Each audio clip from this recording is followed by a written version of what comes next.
ఇవాళ కూడా సభలో యథావిధిగా ప్రభుత్వం తోక ముడిచిందని బొత్స సత్యనారాయణ అన్నారు. శాసన మండలి మీడియా పాయింట్ వద్ద ఆయన మాట్లాడుతూ దేవదేవుని ప్రసాదంపై చంద్రబాబు అపవాద చేశారు.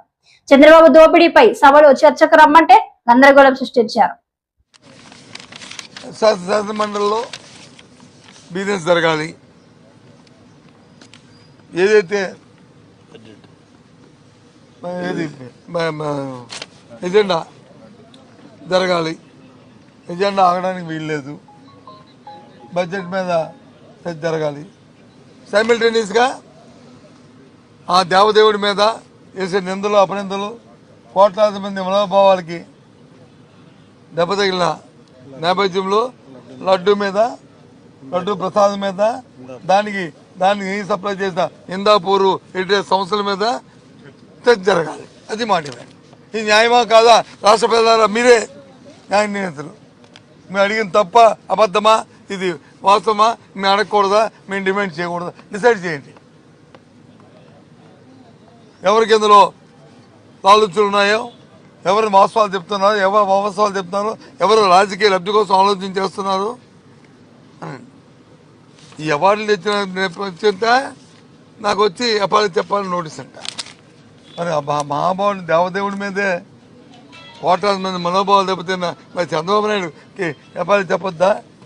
ఆవు కొవ్వు నువ్వు పంది కొవ్వు లేదని దానికి ముందు దానికి క్షమాపణ చెప్పాలి కదా చంద్రబాబు నాయుడు గారు, ముఖ్యమంత్రి గారు.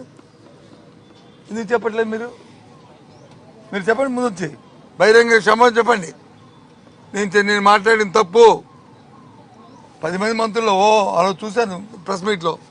ముఖ్యమంత్రి గారు, ఉప ముఖ్యమంత్రి గారు, పక్కన భారతీయ జనతా పార్టీ నాయకులు, పక్కన వచ్చి మంత్రులు. ఎప్పుడు చూడాలి ఈ రాష్ట్ర చరిత్రలో ఎంతమంది ఒకేసారి ఒకే ప్రెస్ మీట్లో? మరి ఇప్పుడు మీ అందరూ దానికి సమాధానం చెప్పండి.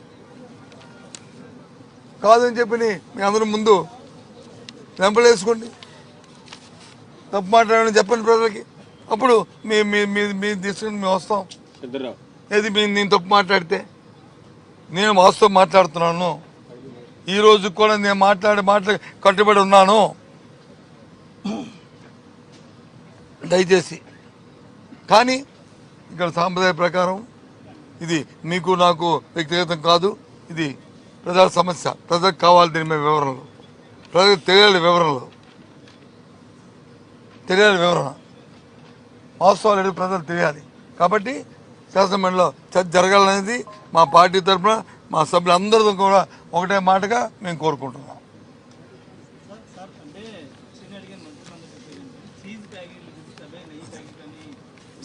సరే, నాకేం తెలియదా అమాయకుండా? నేనేమి చూపెట్టాను? హెరిటేజ్కి ఇందాపూర్కి ఉన్న ఎస్టాబ్లిష్ ఇంకో చూసుకోండి. ఈ ప్యాకెట్ మీద చూసుకోండి. హెరిటేజ్ది ఇగో ఇందాపూర్ తాలూకు పేరు కనిపించట్లేదు, చదువుకోండి అని చెప్పాను తప్ప నేను అమాయకుడిని కాదు. అంత మోసం చేయవలసిన అవసరం చంద్రబాబు నాయుడుగా అంత అడ్డగోలుగా మాట్లాడి మా తత్వం నాది కాదు. నేను మాట్లాడకూడదా?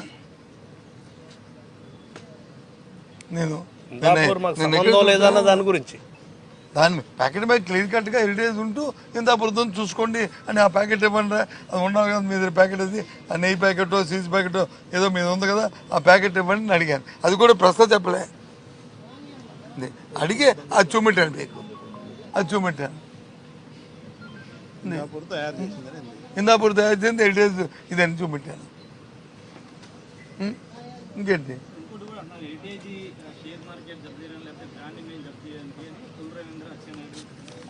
అదే అంటాను కదా సార్, మీరు వచ్చి దాని కొల్లి రవీంద్ర గారు, అచ్చెన్నాయుడు గారు, లేకపోతే ఇంకో మంత్రి గారు వాళ్ళు చెప్పిందంతా కూడా ఏదైతే చంద్రబాబు నాయుడు గారు తెలుగుదేశం పార్టీలో ఉన్న కుటుంబ నాయకులకి ఆ మంత్రులందరికీ ధనదాహం ఏదైతే ఉందో వాళ్ళు దాని చుట్టే మాట్లాడతారు. ఎంతసేపు డబ్బు దోపిడీ ఈ కార్యక్రమాలు మీద మాట్లాడుతుంది. ఆ దేవదేవుడి తాలూకా ఔన్నత్యం, దానికి ఉన్న పవిత్రత, ఆ ప్రశాంతంకు ఉన్న పవిత్రత, కోట్లాది మంది ప్రజల మనోభావాల్లో వాళ్ళకున్న దేవుడిపై ఉన్న భక్తి, ఆ బ్రాండ్ ఇమేజ్ వచ్చి ఏ రకంగా అవినీతిని దెబ్బతీస్తుందో ఈ వీరి మాటల వల్ల వీరి దందానికి వచ్చి ఏ రకంగా తాకట్టు పెడతారో దాని మీద నేను మాట్లాడుతున్నాను. నీ షేర్ రేటు పెరిగిందా, షేర్ రేటు తగ్గిందా, షేర్ పోయిందా, షేర్ ఉందా, అవి మాకు సంబంధం లేదు. నేను దేవుడి పట్ల, తిరుపతి దేవస్థానంతో అవినీత్యం పట్ల, ఆ దేవదేవుడి తాలూకా ఉన్న నిబద్ధతతో ఇవాళ నేను మాట్లాడుతున్నాను.